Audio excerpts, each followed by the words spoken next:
آپ نے اکثر ویڈیوز دیکھی ہوگی اور ہم بھی اکثر انہی ٹاپکس پر ویڈیوز اپلوڈ کرتے رہتے ہیں کہ وزن کس طرح کم کرنا ہے، وزن کم کرنے کے کون کون سے طریقے ہیں اور کون کون سی چیزیں کھانے یا نہ کھانے سے وزن کم ہوتا ہے وغیرہ وغیرہ۔ لیکن آج کی یہ ویڈیو کچھ ڈفرینٹ ہونے والی ہے، کیونکہ اس ویڈیو میں ہم بات کریں گے ایک ایسے پرابلم کے بارے میں جو ہر اس انسان کو پیش آتا ہے جو وزن گھٹا رہا ہوتا ہے۔ ویڈیو دیکھنے کے بعد اگر آپ کو لگے کہ آپ کے نالج میں اضافہ ہوا ہے یا پھر آپ کو اپنا ہیلتھ ریلیٹڈ پرابلم سمجھنے میں آسانی ہوئی ہے تو ویڈیو کو لائک کرنے کے ساتھ ساتھ اپنے دوستوں کے ساتھ شیئر کریے گا، اور اگر آپ اس چینل پر نئے ہیں تو ہمارے چینل کو سبسکرائب کریں اور ساتھ میں لگے بیل آئیکن کو بھی دبائیں تاکہ ہر نئے آنے والے ویڈیو کی نوٹیفیکیشن آپ تک پہنچ سکے۔ اور وہ پرابلم یہ ہے کہ اکثر آپ نے نوٹس کیا ہوگا کہ ویٹ لاس جرنی سٹارٹ کرتے سمے، یعنی جیسے ہی آپ وزن گھٹانا شروع کرتے ہیں آپ کا وزن بہت تیزی کے ساتھ کم ہونا شروع ہو جاتا ہے، اور سٹارٹنگ میں آپ کا وزن 1-2 ہفتے میں ہی چند kg یا پاؤنڈز تک کم ہو جاتا ہے، لیکن پھر بالکل ایک جگہ پر رک سا جاتا ہے یا پھر بہت سلولی کم ہوتا ہے، اور یہی ہوتا ہے ٹرننگ پوائنٹ۔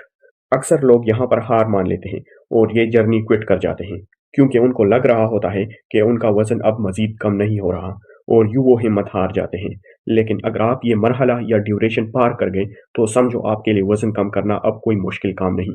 کیونکہ یہاں پر باڈی کے اندر کچھ نیچرل پروسیسز ہوتے ہیں جو ہر اس ویکتی کو سمجھنے کی ضرورت ہے جو وزن کم کرنا چاہتا ہے، یعنی جو ویٹ لاس جرنی پر ہے۔ ہوتا کچھ یوں ہے کہ جب آپ اپنا ویٹ لاس جرنی سٹارٹ کرتے ہیں تو پہلے ہی ہفتے میں آپ کا وزن ایک دم سے تیزی کے ساتھ گرنا شروع ہو جاتا ہے۔ یہ دراصل وہ پیڈز ہوتے ہیں جو آپ کے باڈی میں پوری طرح ڈپازٹ نہیں ہوئے ہوتے یا پھر سرکولیشن میں ہوتے ہیں، تو جیسے ہی آپ کھانا کم کر دیتے ہیں تو یہ پیڈز آسانی کے ساتھ آپ کے انرجی نیڈ کو پورا کرنے کے لیے گلوکوز میں کنورٹ ہو جاتے ہیں، لیکن کچھ سمے بعد یہی والے پیڈز ختم ہو جاتے ہیں اور وہ کھانا جو آپ کھا رہے ہوتے ہیں وہ آپ کے باڈی میٹابولزم کے ساتھ ایڈجسٹ کرنا شروع کر دیتا ہے، اور یوں آپ کے لیے مزید ویٹ لاس کرنا مشکل ہوتا جاتا ہے۔ اور جیسے جیسے آپ کے پیڈز ختم ہوتے جاتے ہیں آپ کو اور زیادہ بھوک لگنی شروع ہو جاتی ہے، جو سچویشن کو مزید گمبھیر بنا دیتی ہے۔ نارمل حالت میں یہ پیڈ سیلز آپ کے خون میں ایک طرح کا ہارمون ریلیز کرتے ہیں جس کو ہم لیپٹن کہتے ہیں، اور ان لیپٹن کا کام آپ کے دماغ کو یہ سگنل دینا ہے کہ آپ نے اچھا خاصا کھا لیا ہے اور آپ کی بھوک مٹ چکی ہے، تب ہی جا کر آپ کھانا بند کر دیتے ہیں۔ لیکن جب آپ ویٹ لاس جرنی پر ہوتے ہیں اور آپ کا فیٹ لیول کم ہو جاتا ہے تو آپ کے خون میں اس ہارمون یعنی لیپٹن کی ریلیز بھی کم ہو جاتی ہے، جس کی وجہ سے آپ کے دماغ کو وہ سگنل نہیں جا پاتے اور آپ کو ہر وقت بھوک لگی رہتی ہے۔ ایک تحقیق جس میں موٹاپے کا شکار ان لوگوں کی برین سکیننگ کی گئی ہے جن کے وزن میں 10% تک کمی آئی ہے۔ اس تحقیق سے پتہ چلا ہے کہ ان لوگوں کے دماغ میں موجود اس جگہ تک لیپٹن بہت ہی کم کوانٹٹی میں پہنچ پاتے ہیں جس جگہ سے آپ کو سٹمک فلنس کے فیلنگز آتے ہیں، اور اسی کارن ان لوگوں کو نہ صرف بھوک زیادہ لگتی ہے بلکہ ان کا دل کرتا ہے کہ زیادہ سے زیادہ فیٹی فوڈ کھائیں۔ لیکن یہ بات یاد رکھیں کہ یہی وہ وقت ہے جہاں آپ کو اور ہمت کرنے کی ضرورت ہے، اور اگر اس وقت آپ اس بھوک سے لڑ گئے اور اس برگر اور پیزا کی خواہش پر قابو پا لیا اور اس کو اپنے لائف سے نکال باہر کر دیا تو اس کی بدولت آپ اپنے فیوچر کے بہت سارے رسک کو نکال باہر کر دیں گے، جیسے کہ دل کی بیماریاں، ہائپر ٹینشن، ہائی کولیسٹرول اور شوگر۔ ایک تحقیق سے یہ بھی پتہ چلا ہے کہ صرف 1 پاؤنڈ وزن کم کرنے سے آپ کے نی جوائنٹ پر کم از کم 4 پاؤنڈز تک پریشر کم ہو جاتا ہے۔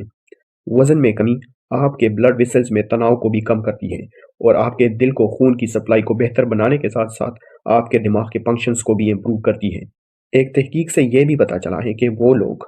جو اچھے طریقے سے اپنا وزن کم کرنے میں کامیاب ہو گئے ہیں وہ تھوڑے ہی عرصے میں اپنے میموری، کنسنٹریشن اور پرابلم سالونگ سکلز میں کافی حد تک امپرومنٹ محسوس کرتے ہیں،